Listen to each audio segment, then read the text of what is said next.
అబద్ధాన్ని సాధన చేస్తారు. అబద్ధానికి అభ్యాసం చేసే జనులు ఉన్నారు. ఇంకా అభ్యాసం చేస్తున్నారంట దేనిని అనగా హోషేయ గ్రంథము 6వ అధ్యాయము 10వ వచనం చదువుకుందాం. హోషేయ గ్రంథము 6వ అధ్యాయము 10వ వచనం. ఇశ్రాయేలు వారిలో ఘోరమైన సంగతి నాకు కనబడను.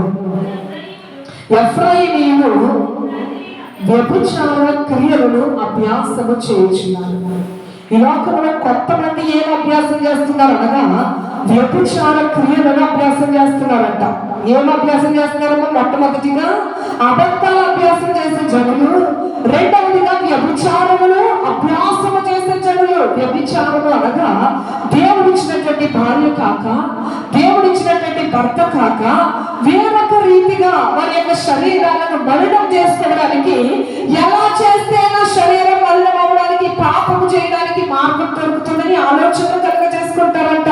వ్యభిచారము చేయడానికి అభ్యాసం చేస్తారంట. ఉదాహరణకు అర్థం కావడానికి ఈయన పేరు చెప్పడం బాధగానే ఉంటది, కానీ మన దేవాది దేవుడు ఎంత ఘనమైన భక్తులైనా సరే తప్పు చేస్తే పరిశుద్ధ గ్రంథములో ఇతడు చేసిన ఈ తప్పు అని అన్నింటినీ కూడా పరిశుద్ధాత్మ దేవుడు మనకు బయలుపరచడానికి వాక్యంలో రాసి ఉంచారు. ఆయన దావీదుకు ఏం చేశారు? వ్యభిచారం చేయడానికి అభ్యాసం చేస్తున్నారు. ఏంటి వ్యభిచారము? ఆయనకి భార్యలు ఉన్నారు. ఆయన పనివాడిగా యుద్ధం కొరకు ప్రయాసపడడానికి ఏమో యొక్క ఉరియా వెళ్ళిపోయాడు. ఉరియా యొక్క భార్య ఉంటుండగా ఆ యొక్క ఉరియా భార్యతో ఎలాగున్నా వ్యభిచారం చేయాలి, ఎలాగున్నా పాపం చేయాలి ఆ యొక్క స్త్రీతోని తన హృదయంలో సాధన చేస్తున్నాడంట, అభ్యాసం చేస్తున్నాడంట, ప్లాన్లు వేస్తున్నాడంట. ఎలా తప్పిద్దామా, ఎలా పాపం చేద్దామా, చేసినటువంటి పాపాన్ని ఎలా కప్పిపుచ్చేద్దామా, ఎలాగ చేద్దామని చెప్పి ఆయన తన జీవితంలో తన హృదయంలో వ్యభిచారం కొరకు అభ్యాసం చేస్తున్నాడు.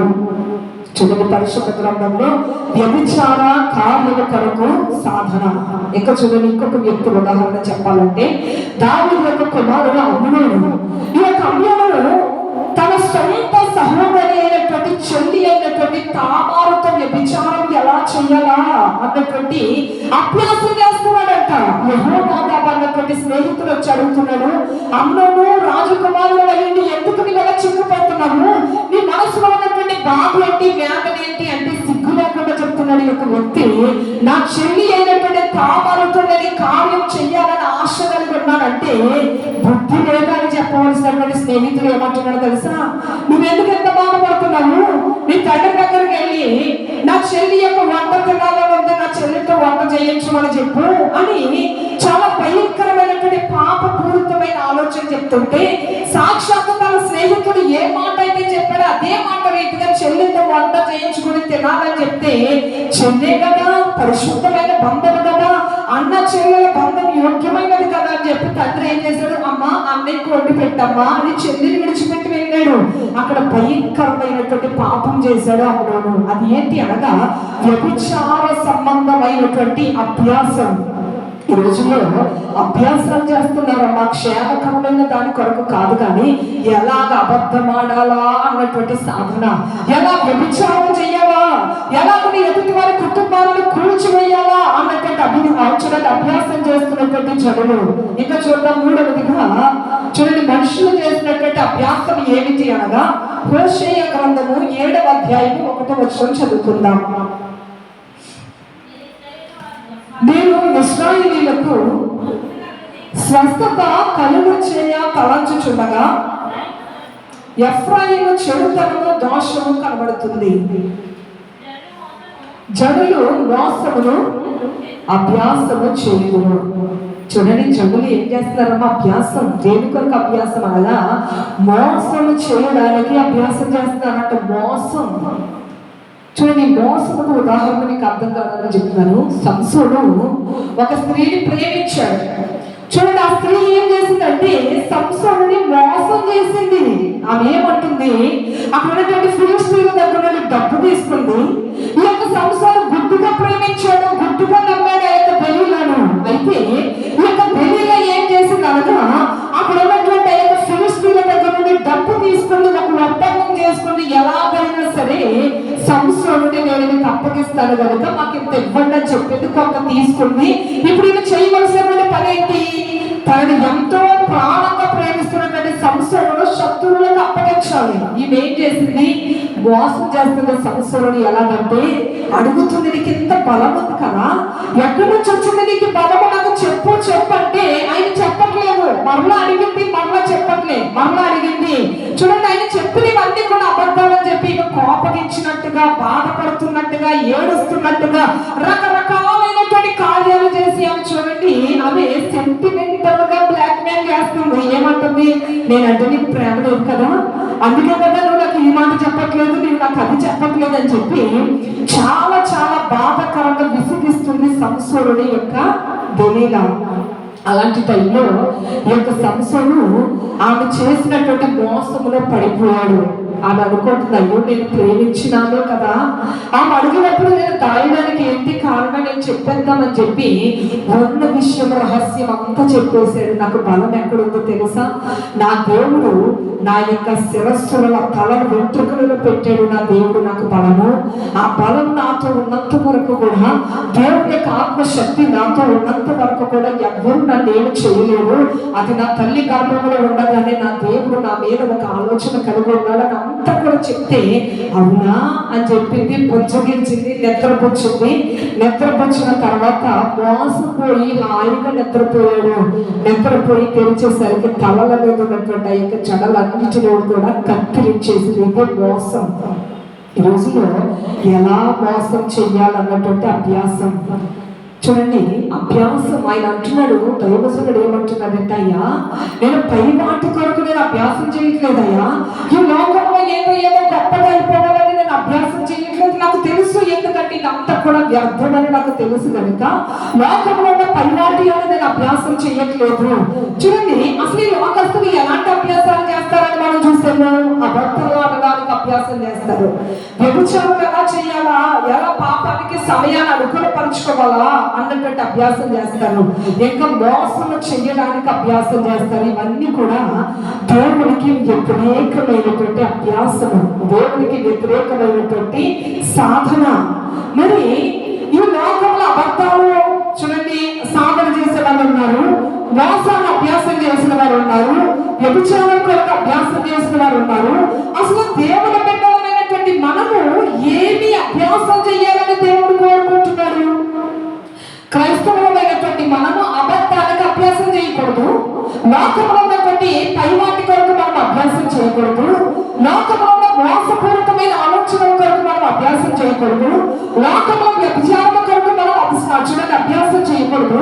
మనం దేని కొరకు అభ్యాసం చేయాలి? దేవుడు బిడ్డలు ఏం అభ్యాసం చేయాలని దేవుడు కోరుకుంటున్నాడు? ఈ రోజున మనము 3 మాటలు చూసుకుని మనం గుర్తుంచుకుంటాం.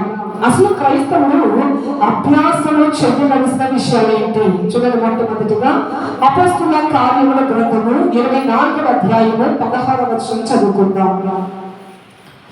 అపొస్తలుల కార్యముల గ్రంథము 24వ అధ్యాయము 16వ వచనం.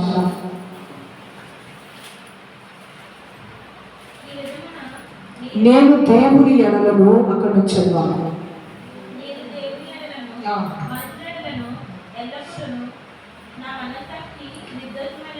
నా మనస్సాక్షి నిర్దోషమైనదిగా ఉండనట్లు అభ్యాసము చేసుకొనుచున్నాను. భక్తుడు, దేవుని యొక్క ఆత్మచేత నడిపింపబడుతున్న వ్యక్తి, దేవుని స్వరూపంలోనికి మార్చబడిపోవాలన్నటువంటి తపన కలిగినటువంటి దైవజనుడు అభ్యాసం చేస్తున్నాడు. ఆత్మీయుడు అభ్యాసం ఎలాగుంటుంది అనగా, ఆత్మీయుని యొక్క అభ్యాసం ఎలాగుందంటే, నేను దేవుని ఎడల మనుష్యుని ఎడల ఎల్లప్పుడూ కూడా నా మనస్సాక్షి నిర్దోషమైనదిగా ఉండునట్లు అభ్యాసము చేసుకొనుచున్నాను అంటున్నాడు. హల్లెలూయా. అభ్యాసము. ఒక భక్తుడు, క్రైస్తవుడు దేవుడికి ఇష్టమైనటువంటి రీతిగా ఉండాలంటే ఏం అభ్యాసం చేయాలంటే, మొట్టమొదటిగా మనస్సాక్షి నిర్దోషమైనదిగా ఉంటున్నట్లుగా అభ్యాసం చేయాలి. ఏం అభ్యాసం చేయాలమ్మా? మొట్టమొదటిగా మనస్సాక్షి నిర్దోషమైనదిగా ఉండడానికి మనం అభ్యాసం చేయాలి. మనస్సాక్షి నిర్దోషమైనదిగా ఉండడం అంటే, మనం తప్పు చేస్తున్నప్పుడు మనుషుల కంటే ముందు మన మనస్సే మన మీద సాక్ష్యం కలుగుతుంది. ఇప్పుడు చూడండి, దేవుని యొక్క శక్తికి చూడండి, దేవుని యొక్క సన్నిధికి కరెక్ట్ గా రావాలి, టైంకి రావాలి, క్రమాన్ని పాటించాలి.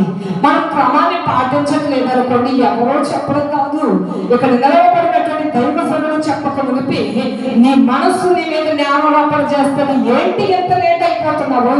దేవుని యొక్క వాక్యానికి ఎందుకు వ్యతిరేకం అయిపోతున్నావు? సినిమా చూస్తున్నావా? దేవుని గురించి తెలిసినటువంటి నీవు ఎవరో వచ్చి నీకు చెప్పనవసరం లేదు, నీ మనసు నీలో నుండి మాట్లాడుతుంది. ఇది చూడడం తప్పు కదా. వేరొక రీతైనటువంటి మాటలు మాట్లాడుతున్నావా? వాక్యానికి వ్యతిరేకమైన మాటలు మాట్లాడుతున్నావా? మన మనస్సే మన మీద జ్ఞానారోపణ చేస్తుంది, నీవు చేస్తున్నది తప్పు. ఇది వాక్యానికి వ్యతిరేకమైనటువంటి ఆలోచన, ఇది వాక్యానికి వ్యతిరేకమైనటువంటి మాట, ఇది మార్చడానికి వాక్యానికి వ్యతిరేకమైనటువంటి నడక, ఇది ఉండకూడదు నీ జీవితంలో అని చెప్పి ప్రతి ఒక్కరిని కూడా వారి మనస్సాక్షి ఏం చేస్తుందంటే నేరారోపణ చేస్తూనే ఉంటది. ఎందుకనగా మన మనస్సాక్షి మన మీద నేరారోపణ చెయ్యకుండా బ్రతకాలి.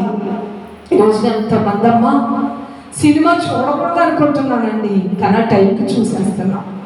తాగకూడదు అనుకుంటున్నానండి, కానీ టైంకి తాగేయాలనిపించేస్తుందండి. చూడండి, సిగరెట్ కాల్చకూడదు అనుకుంటున్నానండి, కానీ ఆ టైంకి మాత్రం కాల్చేస్తున్నాను. అయ్యో వద్దు వద్దు, తప్పు తప్పు అని తెలుస్తుంది నాకు, కానీ జయించలేకపోతున్నాను. ఈరోజు మనుషులు చాలా మంది పరిస్థితి ఇలాగే ఉంది. అయితే మనం ఏమి అభ్యాసం చేయాలి, ఏమి సాధన చేయాలి? డ్రింకింగ్ అన్నది తప్పు, అది చెయ్యకూడదు తెలుసు మనకి. చూడండి, ఆ పురుషులు ఏం చేస్తారు? అక్కడికి వెళ్ళిపోతారు. కొంతమంది స్త్రీలు కూడా చేస్తారంటమ్మా. చూడండి, అక్కడికి వెళ్ళిపోతారు. వెళ్ళిపోయిన తర్వాత క్రైస్తవుడు ఏం చెయ్యాలనగా వాక్యానికి వ్యతిరేకమైనటువంటి ఒక కార్యం చేయడానికి మనకు ఆశ కలుగుతున్నప్పుడు మనం అభ్యాసం చేయాలి. ఏంటనగా మన మనస్సాక్షి మన మీద నేరారోపణ చేయకుండా. ఒకవేళ తప్పు చేసేసామనుకోండి, ఆ చూడండి, యూట్యూబ్ లో ఒక చెడ్డ వీడియో చూసేసామనుకోండి, ఆ టీవీలో ఒక చెడ్డదాన్ని మనం చూసేసామనుకోండి, వెంటనే మన మనస్సాక్షి మనతో చెప్తుంది తప్పు, నువ్వు చేసింది తప్పు, నువ్వు మాట్లాడింది తప్పు, నేను ఆమె గురించి తప్పైనటువంటి మాటలు మాట్లాడావు, నేను ఈ విషయంలో అబద్ధమాడావు, నేను ఈ విషయంలో మోసం చేశాను, నేను ఈ విషయంలో చెడు చూపు చూసామని మన మనస్సే మనతో మాట్లాడేస్తుంది. అయితే క్రైస్తవుడు ఏం చేయాలనగా మన మనస్సాక్షి నిర్దోషమైనదిగా ఉండేలాగున సాధన అభ్యాసం చెయ్యాలి. ఈ అభ్యాసం చేశాడమ్మా అపోస్తలుడైనటువంటి పౌలు. ఆయన అంటున్నాడు, వాక్యానుసారంగా ఇదిగో నేను ఎలా బ్రతకూడదు అనుకుంటున్నాడు, నా దేహం ఎలా ఉండకూడదు, నా ఆలోచనలు ఎలా ఉండకూడదు అనుకుంటున్నాడు. అయితే అవే ఆలోచనలు వస్తున్నాయి, అదే కార్యాలు చేయడానికి ఆశ కలుగుతుంది మనసులో. అది గ్రహించినటువంటి యొక్క పౌలు ఏం చేశాడంటే, ఏది చెయ్యకూడదు అనుకుంటున్నాడో అదే చెయ్యడానికి ప్రేరేపణ కలుగుతుంది కనుక నా దేహమును అది చెయ్యకుండా, నా మనస్సు నన్ను నేరారోపణ చెయ్యకుండా నా దేహమును నేను ప్రతి క్షణము నలగొట్టుకుంటున్నాను. చూడాలనుందా? నా కళ్ళను నలగొట్టుకుంటున్నాను. కళ్ళను నలగొట్టుకోవడం అంటే కళ్ళు ఎలాగైనా కొట్టేసుకోవడం కాదమ్మా. కళ్ళను నలగొట్టుకోవడం అంటే చూడాలన్నటువంటి ఆశను చంపాలి. తప్పు చెయ్యాలన్నటువంటి ఆశ కలుగుతుందా? ఆ ఆశను అక్కడే చంపాలి. నేను చూడను, నేను చెయ్యను, నేను మాట్లాడను, నేను వినను అన్నటువంటి తలంపు మనం అలాగున సాధన చేస్తున్నప్పుడు, ఆ యొక్క కార్యమును జయించినప్పుడు మన మనస్సాక్షి మనల్ని నేరారోపణ చేయదు. మన మనసు మనకు చెప్తుంది కరెక్ట్, మంచి పని చేశాను, ఆ పాపంలో పడిపోలేదు అన్నటువంటి హృదయంలో మనస్సులో ఒక సంతోషం మనకి కలుగుతుంది. చూడండి, చాలా మంది మనస్సాక్షి చెప్తున్నా నేరారోపణ చేస్తున్నా సరే ఆ నేరారోపణ పక్కన పెట్టి అదే రీతిగా బ్రతికేస్తారు. చూడండి, ఉదాహరణగా మనం చూస్తే సౌలు రాజు, ఇశ్రాయేలు మొట్టమొదటి రాజు. ఈ యొక్క సౌలు ఏం చేస్తున్నాడు? నిష్కారణముగా తన హృదయంలో కలిగిన అసూయ చేత, చూడండి, సౌలు వేల కొలది, దావీదు 10,000 కొలది అని దావీదును సౌలు కంటే ఎక్కువ బలపరచాలన్నటువంటి కక్షతో, కోపముతో ఈ యొక్క దావీదును చంపాలని కక్షగా ఉన్నాడు. నిష్కారణంగా చంపడానికి చూస్తున్నాడు. నిజానికి చెప్పాలంటే దావీదు సౌలుకి ఉపకారం చేశాడు. ఈ యొక్క రాజును గొలియాతు చేతుల్లో ఓడిపోకుండా దావీదు కాపాడాడు దేవుడి సహాయం ద్వారా. అంత సహాయము మేలు చేసినటువంటి యొక్క సౌలు ఏం చేశాడు అనగా దావీదును చంపడానికి తరుముతున్నాడంట. ఇతను ఉపకారానికి అపకారం చేసే స్వభావం. ఈ టైంలో దావీదు ఎన్నోసార్లు దావీదుకు సౌలు దొరికిపోయాడు.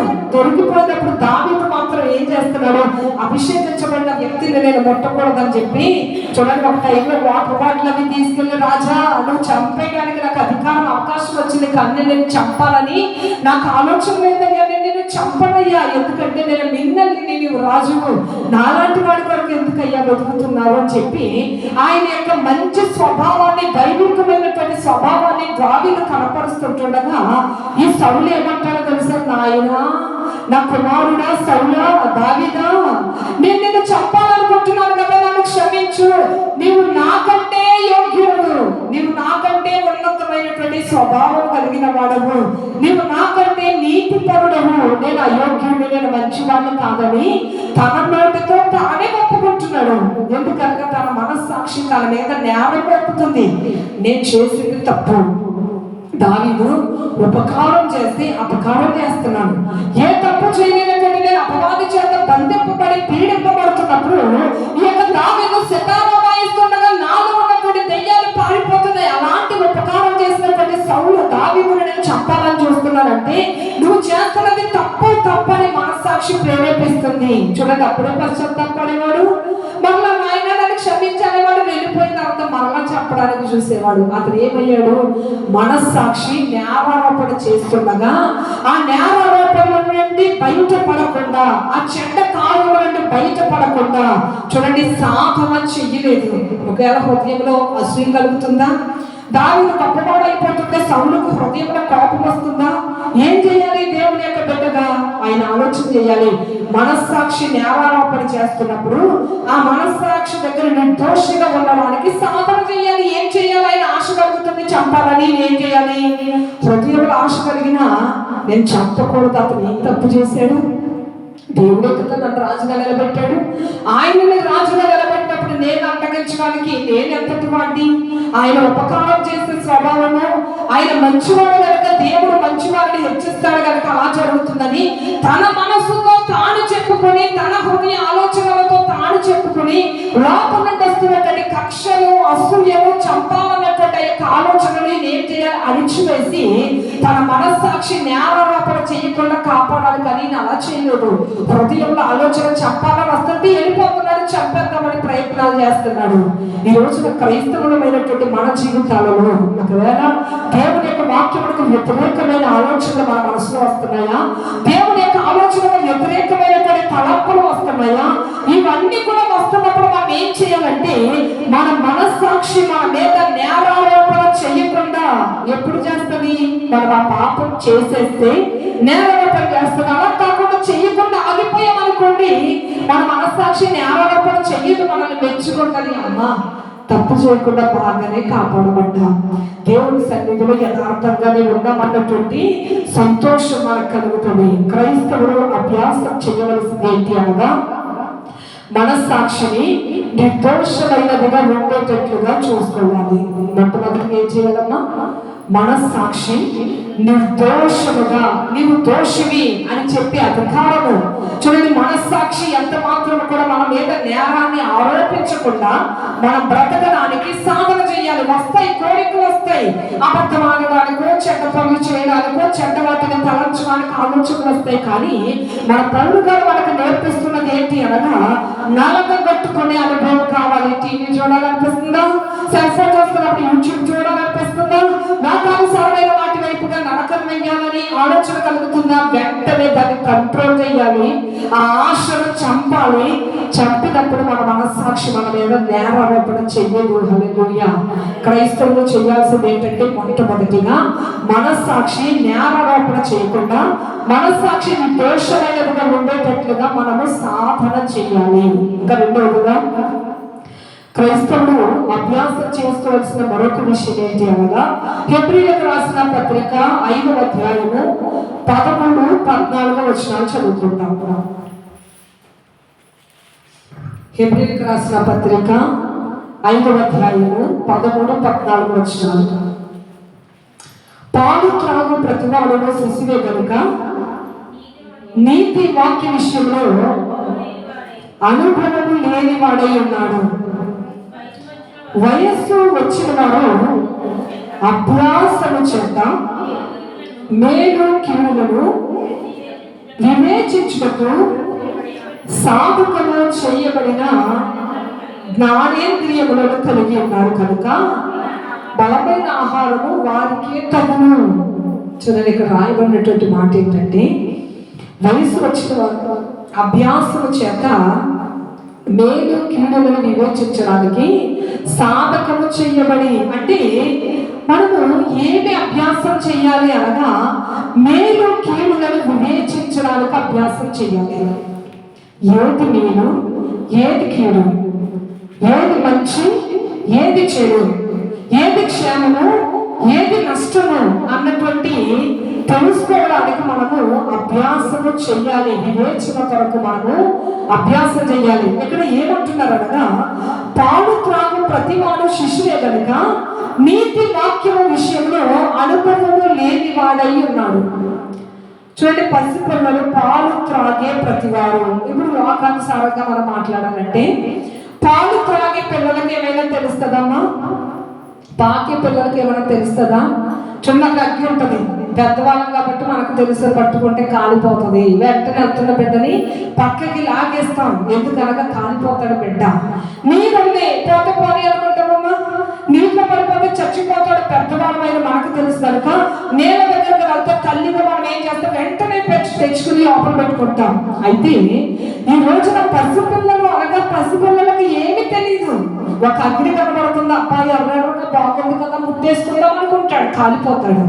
నీళ్ళు ఉన్నాయి కదా ఆడుకుందాం నీళ్ళు అనుకుంటాడు, కానీ నీళ్ళకి వెళ్తే చూడండి అతను మునిగిపోతాడు, ప్రాణాపాయ స్థితి, చచ్చిపోతాడు. కనుక దేవుని యొక్క వాక్యంలో రాయబడినటువంటి మాట ఏంటంటే, మనము ఏది మేలు ఏది కీడు అన్నదాన్ని తెలుసుకోవడానికి వివేచన కొరకు మనము సాధన చేయాలి. ఇప్పుడు చంటి పిల్లోడు కనుక మన పెద్దవాళ్ళము కనుక మనకు అన్ని తెలుసు, మనకి జ్ఞానం వచ్చింది, మనం పెద్దవాళ్ళం అయ్యాము కనుక ఆ పిల్లల్ని తీసుకుని మనం తెచ్చుకుంటున్నాం. చూడండి, మనము వెనక్కి వెళ్ళామనుకోండి, మనము కూడా ఆ స్థాయిలో నుండి, ఆ బాల్యంలో నుండి, ఆ శైశవ దశలో నుండి మనం ఈ వయసులోకి వచ్చాం. ఒకనొక రోజున మన పరిస్థితి ఏంటి? మన ప్లేస్ లో మన తల్లి ఉంటుంది, పాకుతున్నటువంటి మన బిడ్డ ప్లేస్ లో మనం ఉంటాము. మనకు తెలియక మనం అగ్గి పట్టుకోవడానికి వెళ్ళిపోయి ఉంటాము, నీటిలో పడిపోవడానికి వెళ్ళిపోయి ఉంటాం. మన తల్లి మనల్ని జాగ్రత్తగా కాపాడింది కాబట్టి ఈ రోజున మనం ఎలా ఉన్నాం. అయితే మనం బాల్యంలో నుండి పెద్దవారం అయ్యాము కనుక అది మనకు తెలియని వయసు, ఇప్పుడు మనకు తెలిసిన వయసు, ఎందుకంటే మనం పెరిగాం. ఈరోజు మన జీవితంలో కూడా ఆత్మీయమైనటువంటి జీవితంలో పసి పిల్లలుగా ఉన్నప్పుడు ఏం చేస్తామో, ఒక అగ్గి ఉంటుంది, చూడటానికి ఆకర్షణీయంగా ఉంటుంది, పట్టుకున్నామా కాలిపోతుంది. ఈ రోజున అదే రీతిగా పాపము కూడా చాలా చాలా ఆశీర్వాదకరంగా కనబడుతుంది. చూడండి, పాపము మోసం చేస్తే డబ్బు బాగా సంపాదించవచ్చు, మంచి ఇల్లులు కట్టచ్చు, డబ్బు సంపాదిస్తే పొలాలు కొనవచ్చు, కార్లు కొనవచ్చు, అది చెయ్యొచ్చు ఇది చెయ్యొచ్చు అని చెప్పి పట్టేసుకుంటారు. దేనిని? అగ్ని వంటి భయంకరమైన పాపాన్ని పట్టుకుంటారు, పాపంలోకి వెళ్ళిపోతారు. కానీ అది ప్రమాదం అని ఎలా తెలుస్తుందంటే, ఆత్మీయంగా పసివారికి తెలియదు. ఆత్మీయంగా ఉన్నతమైనటువంటి స్థితిలో ఉన్న వారికి ప్రతి దినం ఆ ఉన్నతమైనటువంటి స్థితి ఎలా వస్తుంది? మనకి వయసు పెరిగితే రాదు. మనకి వాక్యమును ధ్యానం చేస్తున్నప్పుడు మనకు వస్తుంది. దేవుడు చెప్తాడు వెలుగు. వాక్యం అంటే ఏంటి? వెలుగు. చీకటిలో నడుస్తున్నప్పుడు తెలియదు, చీకట్లో ఉన్న వెళ్ళమనుకోండి ఎవరు ఏమో తెలియదు, మనకి గుర్తుకుంటాం, పడిపోతాం. కానీ వెలుగులో ఉన్నప్పుడు మనకు తెలుస్తుంది, ఇదిగో ఇక్కడ ఇది అడ్డుగా ఉంది, దీని నుంచి మనం తప్పించుకోవాలి, లేదంటే పడిపోతాం. లేదంటే ఇక్కడ ఇది అడ్డుగా ఉన్నది, ఇక్కడ గొయ్యి ఉంది, ఈ గొయ్యిలో పడిపోతే మనం చచ్చిపోతాము. అది మనకి ఎలా తెలుస్తుంది? చీకట్లో నడిస్తే తెలియదు, వెలుగులో నడుస్తున్న వారికి మాత్రమే తెలుస్తుంది. ఈ రోజున మనకు తెలియబడాలంటే మనము వెలుగులో నడవాలి. వెలుగులో నడవడానికి సాధన చేయాలి. వెలుగు అనగా దేవుడే వెలుగై ఉన్నాడు, దేవుడి యొక్క వాక్యం వెలుగై ఉన్నది కనుక ఈ రోజు మనం ఏం చేయాలి? దినదినము కూడా మన యొక్క ఆత్మకు అదనపు ఆహారం పెట్టాలి. చిన్నప్పుడు సండే స్కూల్లో చెప్తాము ఏమని? చిన్ని వాక్యాలు, దుష్టుల ఆలోచన చెప్పున నడవక, పాపుల మార్గం నిలవక, అలాంటి చిన్న కంఠస్థ వాక్యాలు చెప్తాం. ఈ రోజున పెద్దవారైన తర్వాత కూడా అలాగే ఉంటే సరిపోతుందమ్మా. చిన్న పిల్లలకి ఏం చేస్తామో, చిన్నప్పుడు తినిపించినప్పుడు కూడా పరమాన్నం పెట్టేస్తారు కదమ్మా. తినిపించిన ఒక మెతుకు పెట్టినా కంగారు పడిపోతారు, అంత పెద్దది ఎంత చిన్నది. పెద్దవాళ్ళు అయ్యాక కూడా చిన్నది సరిపోతుందమ్మా. ఏం పెట్టాలి? ఇదంతా ఫుల్గా తినాలి, అప్పుడే మనకి బలం కలుగుతుంది. అయితే ఈ రోజున మన జీవితంలో కూడా పసిపిల్లలుగా ఉన్నప్పుడు కంఠస్థ వాక్యాలు సరిపోతాయి, కానీ పెద్దవాళ్ళు అయిన తర్వాత దేవుని యొక్క వాక్యం పరిపూర్ణంగా మనం ధ్యానం చేయడానికి సాధన చేయాలి.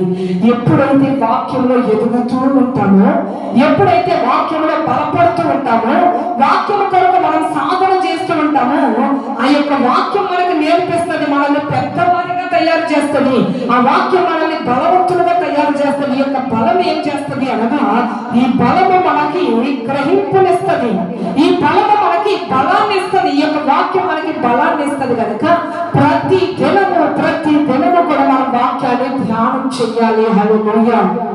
సాధన ఎప్పుడు కూడా మన జీవితాల్లో మనం సాధన చేస్తూనే ఉండాలి. హల్లెలూయా. మేలు కీడులను వివేచించడానికి మనము సాధన చెయ్యకపోతే మన జీవితాల్లో మనము చంటి బిడ్డ అగ్ని పట్టుకొని ఎలాగ నాశనం అయిపోతాడో పాపం వాడికి తెలియదు. ఇది అగ్ని మంట ఉందనుకోండి, అగ్గి ఉందనుకోండి, ఒక చంటి బిడ్డ అగ్ని దగ్గరికి వెళ్ళడానికి ఏడుస్తాడు. ఈ తల్లి ఏం చేస్తుంది? ఎవరు ఎవరితో వెళ్ళకూడదు అంటది. పట్టుకున్నా సరే ఏం చేస్తుంది? చూస్తాం కదా, గించుకుంటాడు వెళ్ళిపోవడానికి. కానీ తల్లి ఏం చేస్తే వెళ్ళకూడదు, అది కాలుస్తుంది అంటున్నాను అంటే, అప్పుడు నేను వెళ్తానంటే ఏం చేస్తానండి? దెబ్బలేస్తుంది, ఊరుకొని వెళ్ళావంటే నువ్వు చచ్చిపోతావురా, ఒళ్ళంతా కాలిపోతుంది అని కొట్టో తిట్టో. ఆడికి ఏమనిపిస్తుంది తెలుసా? మా అమ్మ ఎంత చెడదు, ఎక్కడికి వెళ్ళకూడదు, నన్ను ఏమి ముట్టుకోలేవదు. కానీ తల్లికి తెలుసు, ముట్టుకుంటే కాలిపోతావరా. లోపల ఉన్న ప్రేమ పైకి ఎలాగో వ్యక్తపరుస్తుంది. కోపం, ఆ కోపం ఎందుకో తెలుసా? ఆ బిడ్డ క్షేమము కొరకు అర్థం చేసుకున్న బిడ్డ బాగుపడతాడు. దూషించినటువంటి బిడ్డ తల్లి మీద తిరగబడి దూరం అయిపోతాడు, నష్టపోతాడు. ఈ రోజున కూడా పాపం చేస్తున్నప్పుడు, సెల్ ఫోన్ చూస్తున్నప్పుడు తప్పు అని ఒక ఆత్మీయ తల్లి చెప్తున్నప్పుడు, ఒకవేళ ఇది తప్పు అని తెలుసుకున్నప్పుడు, ఒకవేళ బిడ్డలకు తెలియదు, ఏ సినిమా చూస్తేనే తప్ప, ఏంటి ఆ పాపం చేస్తేనే తప్ప, ఏంటి కొంతసేపు స్నేహితులతో డ్యాన్స్ ఆడితేనే తప్ప, అన్ని తప్పే మా అమ్మకి అని చెప్పి సేవకురాల మీద సేవకుల మీద కోపం వస్తుంది. కానీ ఆ తల్లి హృదయంలో ఉన్న వ్యాధిని ఎవరికి అర్థమవుతుందమ్మా? చూడండి, మందిరానికి టైంకి రండమ్మా, టైంకి రండమ్మంటే ఇంకా చాపస్తాం, ఎక్కువ టైంకి చేయాలా? మాకు ఎలా కుదురుతుంది? వంటలున్నాయి కదా మాకు, మా పిల్లలు చక్కబెట్టుకోవాలి కదా, మాకు ఎలా కుదురుతుంది అంటే, చూడండి, అది నిప్పు. దేవుని యొక్క వాక్యములకు దూరం అయిపోతున్నామంటే అది నేను కాల్చివేస్తుంది. దేవుని యొక్క సన్నిధికి దూరం అయిపోయి వేరే వేరే మార్గంలోకి వెళ్ళిపోతున్నామంటే అది నేను తహించి వేసి నేను నాశనం చేస్తాను. కనుక ఒక తల్లి బిడ్డను ఏ రీతిగా లాగుతుందో, సంఘ కాపరి ఆశ కలగొట్టక నా బిడ్డలు పాడైపోకూడదు, కానీ వాక్యంలో ఎదగని వారికి ఎలాగుంటుందో తెలుసా? ఆమె మన మీద తీర్పరా? ఆమె మన మీద అధికారా? వెళ్తాం, కానుకలు వేస్తే తీసుకొని ఊరుకోవాలి. వెళ్తాం, మా ఇష్టం వచ్చినప్పుడు వెళ్తాం, ఇష్టంగా. చూడండి, నిజమైన సేవ చేస్తున్నారు, డబ్బు కొరకు సేవ చేయడమ్మా. అది గ్రహించిన వాళ్ళకు మాత్రమే అర్థమవుతుంది. ఈ రోజున ఒక బిడ్డ పాడైపోతుంటే తల్లి దేని కొరకు కాపాడుతుంది? ఆ బిడ్డ ఉద్యోగం వచ్చిన డబ్బులు నాకు ఇవ్వాలని కాపాడుతుందమ్మా. అంత అలా ఆలోచిస్తే, అంత ఆలోచనలో ఒకటే ఆలోచన ఉంటుంది తల్లికి, నా బిడ్డ బాగుండాలి, ఆరోగ్యంగా ఉండాలి. అదే ఆలోచన మన తండ్రికి, ఆయన అప్పగించినటువంటి సేవకులకు కూడా అదే తపన, అదే కోరుకుంటుంది. ఈ రోజున మన జీవితాల్లో సాధన ఏంటి? ఆ సాధన అనగా మంచి ఏంటో చెడు ఏంటో తెలుసుకోవాలి. ఏది కీడు మనకి, ఏది మేలు, ఏది మేలు చెప్పండమ్మా? మన అందరికీ తెలుసు. దేవుని సన్నిధిలో ఉండడం మనకు మేలు, పరిశుభ్రంగా ఉండడం మనకు మేలు, అపవాది నుంచి దూరంగా పారిపోవడం మనకు మేలు, అన్ని తెలుసు. తెలిసినా సరే ఏం చేస్తామమ్మా? ఆ పాపంలోనే ఉంటాం. ఎవరికైనా చెడ్డవి చూడకూడదని తెలుసు, కానీ చూస్తారు. చూసే వాళ్ళు ఉన్నారు లేదమ్మా? ఈ లోకంలో చాలా మంది ఇది క్రీస్తుకి ఇష్టం లేదు, ఇది క్రైస్తవ స్వరూపం నుండి మనల్ని దూరం చేస్తుందని తెలుసు, కానీ అదే చేస్తున్నారంటే ఏంటి? వారి యొక్క జీవితాలలో జయించలేనటువంటి అనుభవం. ఈరోజు చూడండి, మనం అభ్యాసం చేయవలసింది ఏంటంటే, మేలు కీడులను వివేచించడానికి మనము అభ్యాసము చేయాలి. అభ్యాసం చేయాలంటే ఏం కావాలి? మనకు బలమైన ఆహారము కావాలి. ఏంటి ఆహారము? దేవుని యొక్క వాక్యమే మనకు ఆహారము. ఆయనే మనకు జీవాహారమై ఉన్నాడు కనుక ప్రతి దినము వాక్యమును ధ్యానిస్తూ, ఎంత తింటే అంత బలం అంటారు కదమ్మా. ఎంత తింటే బలహీనం. చూడండి, నీరసంగా ఉంది, కడుపులోకి వచ్చి ముద్దపడింది అనుకోండి, శక్తి వస్తుంది పని చేసుకోవడానికి. అందుకే మన జీవితాల్లో కూడా ఏంటనగా మనము మేలు కీడును వివేచించాలంటే దానిని తెలియపరిచేటటువంటి వెలుగైనటువంటి దేవుని యొక్క వాక్యము కొరకు మనము సాధన చేయాలి, అభ్యాసం చేయాలి క్రైస్తవుడు. ఇక మూడవదిగా ఏంటి అనగా ఒక క్రైస్తవుడు అసలు అభ్యాసం చేసుకోవాల్సిన విషయం ఏంటి అనగా మూడవదిగా హెబ్రీయులకు రాసిన పత్రిక 12వ అధ్యాయము 10-11 వచనాలు చదువుకున్నామమ్మా. హెబ్రీయులకు రాసిన పత్రిక,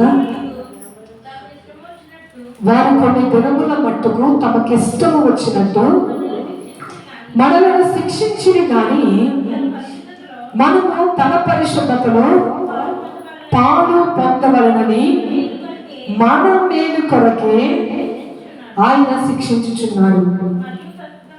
మరియు ప్రస్తుతమందు సమస్త శిక్షను దుఃఖకరముగా కనబడనే గాని సంతోషకరముగా కనబడదు. అయినను దాని అందు అభ్యాసము కలిగిన వారికి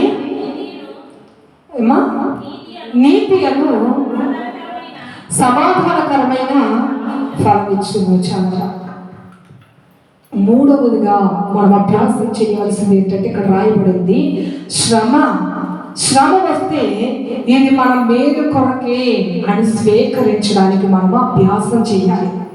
ఈరోజు చూడండి, శ్రమ వచ్చింది అనుకోండి, ఏం చేస్తారో తెలుసా? కొంత ఆత్మీయ జ్ఞానం కలిగిన వారు ఏం చేస్తారంటే దేవుణ్ణి పట్టుకుంటే మేలే జరుగుతుంది అనుకుంటారు. దేవుడిలో ఉంటే కీడు నుండి దేవుడు తప్పించేస్తాడు. జీవితంలో అసలు కీడు అన్నదే మన మీదకి రాదనుకుంటారు. కానీ వాక్యంలో రాయబడిన మాటలతో తెలుసా, నీతిమంతులకు కలిగే ఆపదలు 1 అనలేదు, 2 అనలే, ఏంటంటే అనేకములు వస్తూనే ఉంటాయి. చూడండి, వస్తూనే ఉంటాయి, కానీ వాటన్నిటి నుండి కూడా తప్పిస్తామంటున్నాడు దేవుడు. హల్లెలూయా. చూడండి, ఈ రోజున మనం తప్పించబడిన అనుభవం మన జీవితంలోకి రావాలంటే ఈ శ్రమ నాకు వద్దయ్యా, ఈ శ్రమ వచ్చిందంటే అమ్మో దేవుడు నాకు వద్దు, ఈ క్రైస్తవ్యంలోకి వచ్చాడు శ్రమలు ఎక్కువైపోయి అని చాలా మంది క్రైస్తవ్యాన్ని విడిచిపెట్టి బయటకు వెళ్ళిపోతారు. బయట రావన్న శ్రమలు, బయట వచ్చిన శ్రమలకి లోపల వచ్చిన శ్రమలకి చాలా తేడా ఉంటుంది. బయట శ్రమ కలిగిందా, పాపంలో ఉండగా శ్రమ కలిగిందా, ఒకవేళ పాపంలో ఉండగా నష్టం కలిగిందా, పాపంలో ఉండగా దుఃఖం కలిగిందా, ఆ దుఃఖం మనల్ని నాశనానికి తీసుకుని వెళ్తాము. కానీ దేవుడిలో ఎదుగుతూ ఉండగా, దేవుని యొక్క వాక్యంలో సాధన చేస్తూ ఉంటుండగా చాలా ఘనమైన ఆత్మీయ జీవితాన్ని కలిగి ఉన్నప్పటికీ కూడా భయంకరమైనటువంటి దెబ్బ, శ్రమ, శిక్ష మనకి పడిందంటే దాని అర్థం ఏంటో తెలుసా? ఆ యొక్క బాధలో నిజమైనటువంటి ఆత్మీయుడు నశించిపోడు, కానీ ఎంత పెద్ద దెబ్బ పగిలిందో అంత పెద్ద ఆశీర్వాదం. హల్లెలూయా. ఎంతగా దెబ్బ పడుతుందో, ఎంత భయంకరమైన బలమైన దెబ్బ పడుతుందో అంత బలమైన దీవెన క్రైస్తవుడికి ఉంటుంది. హల్లెలూయా. ఎందుకనగా చూడండి, వాక్యంలో మనకు చెప్తున్నారు, శ్రమ కొరకు నువ్వు సాధన చేయాలి తప్ప అయ్యో శ్రమ వచ్చింది కదా అని నువ్వు కృంగిపోకూడదు. శ్రమ వచ్చినప్పుడు ఇది నా మేలు కొరకే, ఇది నా మేలు కొరకే అన్నటువంటి ఆశతో ఆ యొక్క శ్రమను సహించుకోవడానికి, ఆ శ్రమను ఓర్చుకోవడానికి నీవు సాధన చేయాలి. ఇప్పుడు పరిశుద్ధ గ్రంథంలో చూద్దాం, యోబు ఉన్నారు. శ్రమ అంటే మనకు వెంటనే గుర్తుకు వస్తుంది యోబు గారి జీవితం. యోబు గారి జీవితంలో శ్రమ, శారీరకమైన శ్రమ, మానసికమైన శ్రమ, బిడ్డలను కోల్పోవడం అంటే ఎంత బాధ, ఆస్తంతా కోల్పోవడము, ఆయన అన్నిటినీ కూడా కోల్పోవడం ఆయన యొక్క జీవితంలో. అలాంటి సమయంలో కూడా ఆయన ఏం చేస్తున్నాడో తెలుసా? యెహోవా ఇచ్చెను, యెహోవా తీసుకుని పోయిను, యెహోవాకు మహిమ కలుగును గాక అంటున్నాడు. ఇంకా చూడండి, ఇంకా ఒక వాక్యంలో ఏమని రాయబడి ఉంటుందంటే, చూడండి, దేవా నీవు నన్ను చంపినా నేను నిన్నే నమ్ముకుంటానయ్యా. హల్లెలూయా. చూడండి, ఆయన ఏమంటున్నాడు? దేవా, ఒక భక్తుడు ఏమని ప్రార్థన చేశాడో తెలుసా? దేవా, నేను ఇప్పుడు వెళ్తున్నాను కదయ్యా, చక్కగా అక్కడికి వెళ్ళి మరలా చక్కగా నా పుట్టింటికి, నేను పుట్టినటువంటి నా గ్రామానికి క్షేమంగా వస్తే అప్పుడు నువ్వు నాకు దేవుడు అయి ఉంటావు అంటున్నాడు. అది ఒక ఆయన యొక్క ఆలోచన. కానీ ఇక్కడ యోబు గారి ఆలోచన ఎలా ఉందంటే, ప్రభువా నీవు నన్ను చంపినా, నేను భక్తులో ఉన్నాను, యథార్థంగా ఉన్నాను, నీతిగా బ్రతికేను, ఎంతగా ఉన్నా నాకు దెబ్బ పడింది.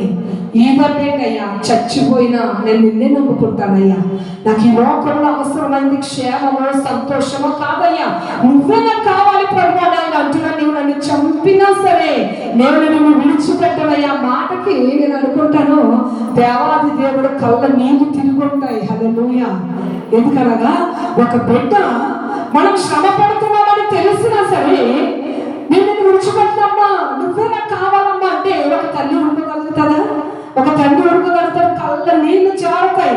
అలాగే దేవాది దేవుడికి అంటున్నాడు, అయ్యా శరీరం అనారోగ్యం పాలైపోయినా, నాకున్న ఆస్తి పోయినా, నాకున్న బిడ్డలు పోయినా, నా జీవితం అంతా నాశనం అయిపోయినా, అందరూ కూడా వచ్చి నన్ను అపహాస్యం చేసిన ప్రభు నేను దుఃఖపడమయ్యా, నేను నిన్ను విడిచిపెట్టుకోను, నన్ను చంపేసిన ఎంతకంటే భయంకరమైన శ్రమలు నా జీవితంలో వచ్చిన నేను నిన్నే నమ్ముకుంటానయ్యా అన్నాడు. హల్లెలూయా. ఈ రోజు మన సాధన ఎలాంటి సాధన తెలుసా? శ్రమను కూడా ఓర్చుకోగలిగినటువంటి సాధన. శ్రమ వచ్చింది కదా అని పారిపోవడం కాదు, శ్రమలలో నిలబడడానికి సాధన చేయాలి. సాధన చేసినటువంటి అభ్యాసం చేసినటువంటి ఆ యొక్క యోగుడు దేవాది దేవుడు రెండంతలుగా ఆశీర్వదించాడు. హల్లెలూయా. ఈ రోజు మన దేవుడు మనల్ని విడిచిపెట్టే దేవుడు కాదమ్మా. ఈ రోజు మన దేవుడు మనల్ని అయోగ్యులుగా వదిలేసే దేవుడు కాదు. కానీ ఎంత దెబ్బ పడినా మన దేవుడికి తెలుసు ఆ దెబ్బ మన మీద పడకుండానే ఆ దెబ్బకు రెండంత ఆశీర్వాదం ఆయన మనసులో పెట్టుకున్న తర్వాత మనకు అనుమతిస్తాడు శ్రమకు. హల్లెలూయా. ఈ రోజు మన జీవితంలో సాధన దేవుడి కొరకు సాధన చేయాలో తెలుసా? శ్రమను విస్తరించినా సరే శ్రమను సహించుకోగలిగినటువంటి సాధన. ఎలా ఓర్చుకోవాలి, ఎలా సహించుకోవాలి, బాధ కలుగుతుందా, దుఃఖం కలుగుతుందా, అయినప్పటికీ కూడా సహించుకోగలిగినటువంటి ఆలోచన కలిగి ఉండాలి. శత్రుకు నశకను దేవుడు కొరకు నిలబడ్డారో అగ్నిలో పడిపోతారు. అయినా సరే వాళ్ళు ఏం చేశారు? సాధన చేసుకున్నారు. ఒకవేళ అగ్నిలో పడిపోతామా? అప్పుడైనా సరే మనము కూడా అనుకోవాలి, అగ్నిలో పడిపోయినా సరే దేవా దేవా దేవ ఇదే కేకపడదాం, చచ్చిపోతాం దేవుని కొరకు అనుకున్నారు. సాధన చేసుకున్నారు. ఆ రాజు దగ్గరకు వచ్చి అంటున్నారు, నీకు సమాధానం చెప్పగలనంటే చింత మాకు లేదంటున్నారు. అలా అయిన తర్వాత రాజుగారి కోపం మరెక్కువైపోయింది. అగ్నిని 7 అంతలు పెంచేశాడు. పెంచేసిన తర్వాత ఇక్కడ ఉన్నటువంటి శంద్రకు మేషకు అబేద్నెగోని కట్లు కట్టేసి అగ్నిలో పడేయడానికి తీసుకెళ్ళినటువంటి ఆ యొక్క పనివారు చచ్చిపోయారంట. బయట ఉన్న పనివారు చచ్చిపోయారంట వేడికి. చూడండి, అందులోకి వెళ్ళినటువంటి 3 హాయిగా తిరుగుతున్నారంట అగ్నిలో. ఎందుకు జరిగింది కార్యము? సాధన. శ్రమ అయినా పర్వాలేదు కానీ మనం దేవుడిని విడిచిపెట్టద్దు. చచ్చిపోయినా పర్వాలేదు మనం దేవుడిని విడిచిపెట్టద్దు అని సాధన చేస్తున్నారు. వారి యొక్క జీవితంలో అద్భుతం జరిగింది. అగ్ని కాల్చివేస్తుంది కానీ అగ్నిని కూడా వీళ్ళు 3 జయం చేశారు. హల్లెలూయా. సాధన చేసిన వారు జయ జీవితం పొందుకుంటారు. హల్లెలూయా. ఈ రోజున లోకస్తులు వ్యభిచారం ఎలా చేయాలని అభ్యాసం చేయొచ్చు, లోకస్తులు అబద్ధాలు ఎలా గడాలని అభ్యాసం చేయొచ్చు, లోకస్తులు ఎలా మోసం చేయాలని అభ్యాసం చేయొచ్చు. కానీ క్రైస్తవులమైనటువంటి మన అభ్యాసాలు వేరుగా ఉంటాయి, మన ప్రాక్టీస్లు వేరుగా ఉంటాయి, మన యొక్క సాధనలు వేరుగా ఉంటాయి. మన యొక్క అభ్యాసం ఏమైనా ఉండాలంటే మొట్టమొదటిగా మన యొక్క మనస్సాక్షి నేరారోపణ చేయకుండా మన మనస్సాక్షి నిర్దోషమైనదిగా ఉండడానికి మనము సాధన అభ్యాసము చేయాలి. రెండవదిగా చెప్పండి, మేలు కీడు వివేచించడానికి మనము అభ్యాసం చేయాలి. అనగా వాక్యం చదవడానికి, ఉపదేశంలో బ్రతకడానికి, ఉపదేశంలో కొరకు అభ్యాసం చేయాలి. మూడవదిగా చెప్పండి, శ్రమ వచ్చినప్పుడు ఆ శ్రమను ఎలాగ ఓర్చుకోవాలి, ఎలాగ సహనం కలిగి ఉండాలి అన్నటువంటి అభ్యాసం చేయాలి. చూడండి, క్రైస్తవుల యొక్క అభ్యాసాలు అవి. మనస్సాక్షి విషయంలో అభ్యాసం చేసినటువంటి పనులు దేవుని స్వరూపంలోకి మారిపోయాడు. ఆయన వస్త్రం చెట్టు ముట్టుకుంటే స్వస్థత, ఆయన గాలిని చూడాలి, ఆయన యొక్క నీడ ముట్టుకుంటుంటే స్వస్థత. ఎందుకనగా దేవుని కొరకు మనం ఏ అభ్యాసం చేసినా సరే ఆ యొక్క అభ్యాసం మనల్ని సిగ్గుపరచదు. అబద్ధాల కొరకు అభ్యాసం చేసిన అన్నయ్య సత్యరాలు చచ్చిపోయారు. చూడండి, అలాగే వ్యభిచారం చేయడానికి అభ్యాసం చేసినటువంటి దావీదు ఏం చేయబడ్డాడు? ఆయన జీవితంలో భయంకరమైన వార్తలు వినవలసి వచ్చింది, బిడ్డల కొరకు, వారి పాపాల కొరకు. అలాగే మోసం చేయడానికి అభ్యాసం చేసినటువంటి సంసోను దొలీనా తన జీవితంలో మోసం చేసిన తర్వాత ఆమె జీవితం నాశనం అయిపోయింది. ఎప్పటికీ కూడా దొలీనా అనగానే మనం అసహ్యంగా మాట్లాడుకుంటాం.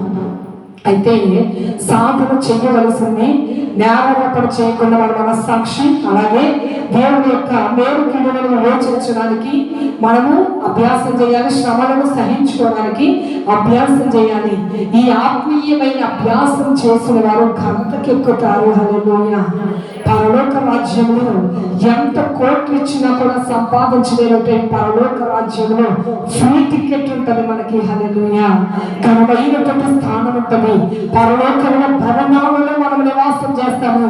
ఇక్కడ ఎంత శ్రమ పడినా ఈ శ్రమ మనకి చూడండి ఎంత మాత్రము కూడా ఈ శ్రమలోనే మనం నాశనం అయిపోము.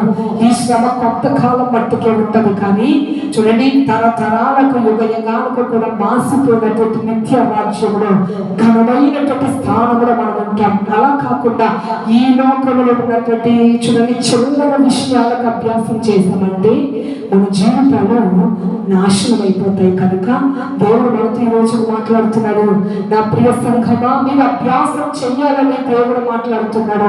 ఏం అభ్యాసం చెయ్యాలి? ఈ రోజు మనతో 3 మాటలు మాట్లాడాడు, మనస్సాక్షిని ఆరాధన చేయకుండా. అలాగే రెండవగా కూడా దేవుడు మనతో మాట్లాడాడు. చూడండి, మేలు కీడు వివేచించగలిగిన అభ్యాసం. మూడోది శ్రమలను సహించుకోవడానికి ఎంత శ్రమ వచ్చినా సిద్ధంగా ఉండగలిగిన అభ్యాసం చేయాలి. ఎలాంటి అభ్యాసం చేసిన వారిని దేవుడు ఎప్పుడు విడిచిపెట్టాడు. హల్లెలూయా. ఇహమందున పరమందున దేవాది దేవుడు ఉన్నతమైన శారీరక దీవెన, ఆత్మీయమైనటువంటి దీవెన కూడా మనకి ఉంటుంది. కనుక సంఘముగా ఉన్న మనందరము కూడా దేవుడితో చెప్తాం, దేవా ఈ రోజున నేను నాతో మాట్లాడినట్లుగా ప్రభువా నేను సాధన చేస్తానయ్యా, నేను అభ్యాసం చేస్తానయ్యా.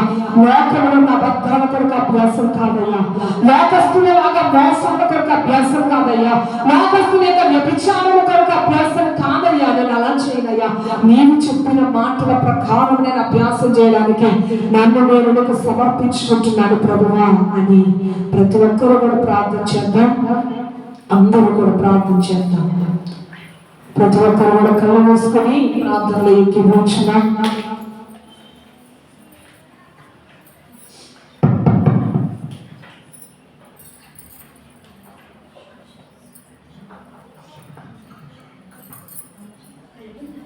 హల్లెలూయా. ప్రార్థన చేద్దాం.